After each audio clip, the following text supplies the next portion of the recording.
കർത്താവ് നിങ്ങളോടുകൂടെ. അങ്ങേ ആത്മാവോടും കൂടെ. മാർക്കോസിന്റെ വിശുദ്ധ സുവിശേഷത്തിൽ നിന്നുള്ള വായന.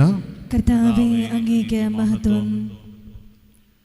അക്കാലത്ത് 11 ശിഷ്യന്മാർക്ക് പ്രത്യക്ഷപ്പെട്ട് യേശു അരുളി ചെയ്തു, നിങ്ങൾ ലോകമെങ്ങും പോയി എല്ലാ സൃഷ്ടികളോടും സുവിശേഷം പ്രസംഗിക്കുവിൻ. വിശ്വസിച്ച് സ്നാനം സ്വീകരിക്കുന്നവർ രക്ഷിക്കപ്പെടും, വിശ്വസിക്കാത്തവർ ശിക്ഷിക്കപ്പെടും. വിശ്വസിക്കുന്നവരോടുകൂടെ ഈ അടയാളങ്ങൾ ഉണ്ടായിരിക്കും. അവർ എൻ്റെ നാമത്തിൽ പിശാചുകളെ ബഹിഷ്കരിക്കും, പുതിയ ഭാഷകൾ സംസാരിക്കും, അവർ സർപ്പങ്ങളെ കയ്യിലെടുക്കും, മാരകമായ എന്തു കുടിച്ചാലും അത് അവരെ ഉപദ്രവിക്കുകയില്ല. അവർ രോഗികളുടെ മേൽ കൈകൾ വയ്ക്കും, അവർ സുഖം പ്രാപിക്കുകയും ചെയ്യും. കർത്താവായ യേശു അവരോട് സംസാരിച്ചതിന് ശേഷം സ്വർഗത്തിലേക്ക് സംവഹിക്കപ്പെട്ടു. അവൻ ദൈവത്തിൻ്റെ വലത്തുഭാഗത്ത് ഉപവിഷ്ടനായി. അവർ എല്ലായിടത്തും പോയി പ്രസംഗിച്ചു. കർത്താവ് അവരോടുകൂടെ പ്രവർത്തിക്കുകയും അടയാളങ്ങൾ കൊണ്ട് വചനം സിദ്ധീകരിക്കുകയും ചെയ്തിരുന്നു. കർത്താവിൻ്റെ സുവിശേഷം. ക്രിസ്തുവേ, അങ്ങേക്ക് സ്തുതി. ഈശ്വരത്തിന് സ്നേഹം നിറഞ്ഞ മാതാപിതാക്കളെ, സഹോദരി സഹോദരങ്ങളെ, ആദ്യമേ തന്നെ വിശുദ്ധ ഫ്രാൻസിസ് സേവ്യറിൻ്റെ തിരുനാളിൻ്റെ ആശംസകളും പ്രാർത്ഥനകളും ഒത്തിരി സ്നേഹത്തോടു-കൂടി എല്ലാവർക്കും നേരുകയാണ്. ഫ്രാൻസിസ് സേവ്യറിൻ്റെ നാമധാരികളായിട്ടുള്ളവരുടെ അവർ നാമഹേത തിരുനാളിൻ്റെ കൂടി ആശംസകളും പ്രാർത്ഥനകളും നേരുകയാണ്. സ്നേഹമുള്ളവരെ, ഒരു കാലഘട്ടത്തിൽ ഒരു യൂണിവേഴ്സിറ്റി വരാന്തയിൽ വെച്ച് പ്രബുദ്ധങ്ങൾക്കും ലോകത്തിൻ്റേതായിട്ടുള്ള എല്ലാ സുഖമാനസങ്ങളുടെയിടയിൽ ജീവിച്ചിരുന്നൊരു വ്യക്തിയെ തീപിടിപ്പിക്കുന്ന ഒരു അവസ്ഥയുണ്ടായി. അത് ആ ഒരു യൂണിവേഴ്സിറ്റിയിൽ തന്നെ ഭാഗമായിരുന്ന ഒരു മനുഷ്യൻ മറ്റൊരുവനോട് ചോദിക്കുന്നുണ്ട്, നീ ലോകം മുഴുവനും നേടിയാലും നിൻ്റെ ആത്മാവ് നശിച്ചാൽ നിനക്ക് എന്ത് പ്രയോജനം? ഒരു പക്ഷേ ഒരു സുവിശേഷത്തിലൊരു വചനം മാത്രം ഈ ഒരു മനുഷ്യന് മുമ്പിലേക്ക് പറഞ്ഞു വെക്കുമ്പോൾ ആ ഒരു മനുഷ്യൻ അന്ന് ആ ഒരു വചനം കൊണ്ട് തീപിടിക്കുന്നുണ്ട്. പിന്നീട് അങ്ങോട്ട് ആ വചനം തന്നെ ജീവിതത്തിൽ ജീവിക്കുകയും ഒരു പക്ഷേ നമ്മളിന്ന് വായിച്ചു കേട്ട ആ ഒരു ഭാഗം അതുപോലെ തന്നെ തൻ്റെ ജീവിതത്തിലൂടെ മറ്റുള്ളവരുടെ മുമ്പിലേക്ക് പ്രകടിപ്പിക്കുകയും ചെയ്തു. അത്രത്തോളം ഈശോയെ സ്നേഹിച്ചുകൊണ്ട് ഭാരതത്തിലേക്ക് വരെ കടന്നു വന്നുകൊണ്ട് ആ ഒരു ക്രിസ്തു സ്നേഹം തൻ്റെ ജീവിതത്തിലൂടെ പകർന്നു കൊടുത്ത ഒരാളായിരുന്നു വിശുദ്ധ ഫ്രാൻസിസ് സേവ്യർ. അന്ന് തിരുവചനം കൊണ്ട് ആ ഒരു മനുഷ്യന് ജീവിതമിളക്കിയത് വിശുദ്ധ ഇഗ്നേഷ്യസ് ലോയോളയായിരുന്നു. ജെസ്യൂട്ട് എന്ന് പറയുന്ന ഒരു സന്യാസഭ സ്ഥാപിച്ച് അതിൻ്റെ കൂടെയായിരുന്ന ഒരു വിശുദ്ധ ഫ്രാൻസിസ് സേവ്യർ ഭാരതത്തിലേക്ക് കടന്നു വരികയും എനിക്ക് തോന്നുന്നു വിശുദ്ധ പൗലോസ്ലീഹയ്ക്ക് ശേഷം അതുപോലെ പ്രേക്ഷിത ചൈതന്യം ഉൾക്കൊണ്ട് ക്രിസ്തുവിനെ പ്രസംഗിക്കൽ നിന്ന് തൻ്റെ ജീവിതം ദുരിതം എന്നുള്ള കാര്യം ഏറ്റെടുത്തുകൊണ്ട് എല്ലായിടത്തും പോയി ഈശോയെപ്പറ്റി പറഞ്ഞു കൊടുക്കാനും അതിലൊരിക്കൽ പോലും ഒരു മടി കൂടാതെ അല്ലെങ്കിൽ ഒരു വേദന കൂടാതെ ഒരിക്കൽ പോലും ക്ഷീണിക്കാതെ അത്രത്തോളം തീഷ്ണതയോടുകൂടി ഒരു യുവ വൈദികൻ ലോകമെങ്ങും പോയി സുവിശേഷം പ്രസംഗിക്കുന്നുണ്ട്. സ്നേഹമുള്ളവരെ, ഈ ഒരു തിരുവചന ഭാഗം വായിക്കുമ്പോഴും ഈ ഒരു വിശുദ്ധൻ്റെ ജീവിതം നമ്മളിന്ന് ആഘോഷിക്കുമ്പോഴും തിരിച്ചറിയേണ്ട ഏറ്റവും വലിയൊരു കാര്യം, അല്ലെങ്കിൽ നമ്മുടെ ജീവിതത്തിലേക്ക് തമ്പുരാൻ തന്ന ഒരു പ്രേക്ഷിത ദൗത്യമാണ് തിരിച്ചറിയേണ്ടത്. നിങ്ങൾ ലോകമെങ്ങും പോയി എല്ലാ സൃഷ്ടികളോടും സുവിശേഷം പ്രസംഗിക്കുക. ഒരു പക്ഷേ വിശുദ്ധ ഫ്രാൻസിസ് സേവ്യർ തൻ്റെ ജീവിതത്തിലൂടെ ഏറ്റെടുത്തൊരു വചനത്തിൽ സങ്കീർത്തനത്തിൻ്റെ ഒരു ഭാഗം കൂടി കടന്നു വരുന്നുണ്ട്. അത് ജനരാശികളുടെ മധ്യേ ഞാൻ എൻ്റെ ദൈവത്തെ ഏറ്റുപറയും, എൻ്റെ സഹോദരങ്ങളോട് ആ ഒരു ദൈവത്തെപ്പറ്റി ഞാൻ വിവരിക്കും. സ്നേഹമുള്ളവരെ, ഓരോ നിമിഷവും ക്രിസ്തുനാഥനെ പറ്റി ജീവിതം തിരിച്ചറിഞ്ഞ നിമിഷം മുതൽ ആ ഒരു സ്നേഹം അസാധാരണമായ രീതിയിൽ മറ്റുള്ളവരോട് പറഞ്ഞു കൊടുക്കാൻ ഈ ഒരു വിശുദ്ധൻ പരിശ്രമിക്കുന്നുണ്ട്.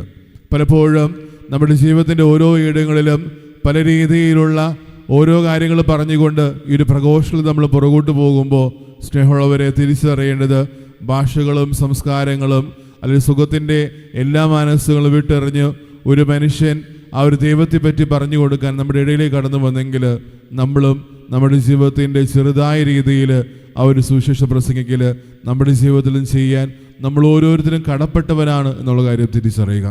സ്നേഹമുള്ളവരെ, പലപ്പോഴും നമ്മുടെ ജീവിതത്തിൻ്റെ ഏടുകളിൽ നിന്നുകൊണ്ട് പലപ്പോഴും പരാതിയോടും പരിഭവത്തോടും കൂടി നമ്മൾ പലപ്പോഴും ഞാൻ എങ്ങനെ മറ്റുള്ളവർക്ക് സുവിശേഷം കൊടുക്കും എന്ന് ചോദിക്കുമ്പോൾ, അല്ലെങ്കിൽ എനിക്കൊരു പ്രേക്ഷിത ചൈതന്യത്തിനായിട്ട് അല്ലെങ്കിൽ ഒരു പ്രേക്ഷിത ദൗത്യത്തിനായിട്ട് പലയിടത്തും അല്ലെങ്കിൽ വിദൂരങ്ങളിലും പോകാൻ പറ്റില്ല എന്ന് പറയുമ്പോഴും നമ്മൾ തിരിച്ചറിയേണ്ടത് നമ്മുടെ ജീവിതത്തിലും പ്രേക്ഷിത ദൗത്യം ചെയ്യാനുള്ള ഇടങ്ങളും മേഖലകളും നമ്മുടെ കുടുംബത്തിൽ തന്നെയുണ്ട്.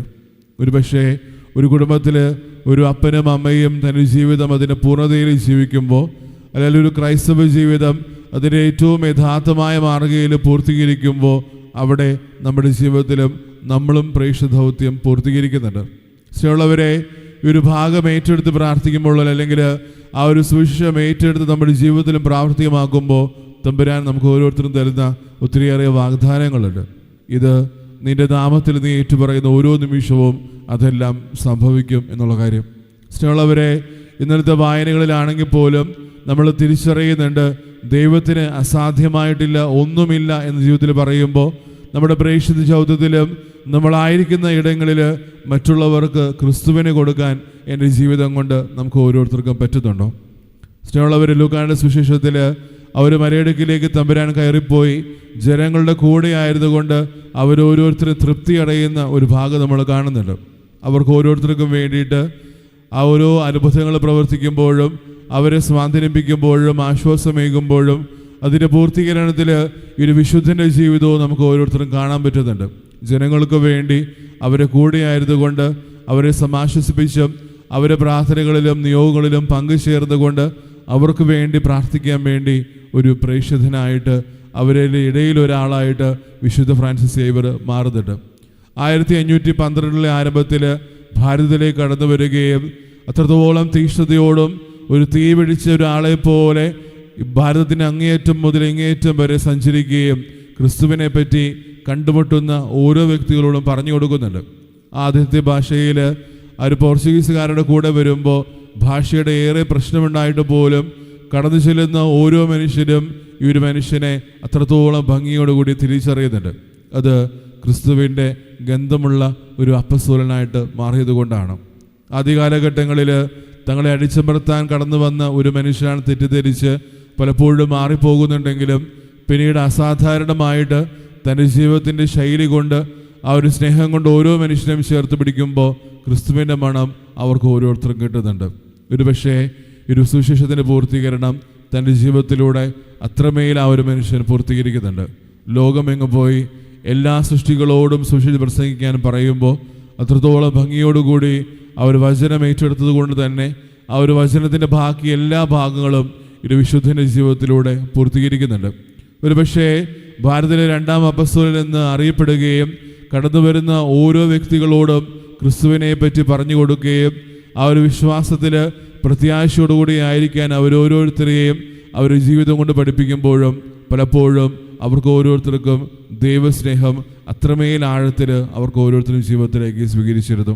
സ്നേഹമുള്ളവരെ, നമ്മുടെ ജീവിതത്തിലും ഏറ്റെടുക്കേണ്ടതും അല്ലെങ്കിൽ ഒരു ജീവിത മാതൃക പിഞ്ചിലേണ്ടതുമായിട്ടുള്ള ഒരു വിശുദ്ധനാണ് വിശുദ്ധ ഫ്രാൻസിസ് സേവ്യർ. എത്രത്തോളം ഒരു ജീവിത മാതൃക എൻ്റെ ജീവിതത്തിലേക്ക് നമുക്ക് ഓരോരുത്തർക്കും സ്വീകരിക്കാൻ പറ്റുമോ? നമ്മുടെ ഇടങ്ങളിൽ എത്രത്തോളം സുവിശേഷമായിട്ട് മറ്റുള്ളവരുടെ മുമ്പിലും നമുക്ക് മാറാൻ പറ്റുന്നു എന്നുള്ള കാര്യം നമ്മൾ ഓരോരുത്തരും പരിശോധിക്കേണ്ടതുണ്ട്. ഒരു നല്ല അപ്പനായിട്ടും നല്ല അമ്മയായിട്ടും നല്ല ഭാര്യയായിട്ടും ഭർത്താവായിട്ടും നല്ല മകനായിട്ടും മകളായിട്ടും നമ്മുടെ ജീവിതത്തിലും നമുക്കും മറ്റൊരു സുവിശേഷമായിട്ട് മാറാൻ പറ്റുന്നുണ്ടോ? സ്നേഹമുള്ളവരെ, ആഗമന കാലത്തിലേക്ക് നമ്മൾ പ്രവേശിക്കുമ്പോൾ തിരുപ്പിറവിക്ക് വേണ്ടി നമ്മുടെ ഹൃദയങ്ങളും നമ്മുടെ പ്രവൃത്തികളും നമ്മൾ ഓരോരുത്തരും ഒരുക്കുമ്പോൾ പ്രത്യാശയോടുകൂടി ആ ഒരു ദിവസത്തിന് വേണ്ടി കാത്തിരിക്കുമ്പോൾ പ്രതീക്ഷയോടുകൂടി നമ്മുടെ ജീവിതം ആ രക്ഷകൻ്റെ വരവിന് വേണ്ടി കാത്തിരിക്കുമ്പോൾ സ്നേഹമുള്ളവരെ തിരിച്ചറിയുക, എൻ്റെ ജീവിതവും സുവിശേഷമായിട്ട് മാറുന്നുണ്ടോ?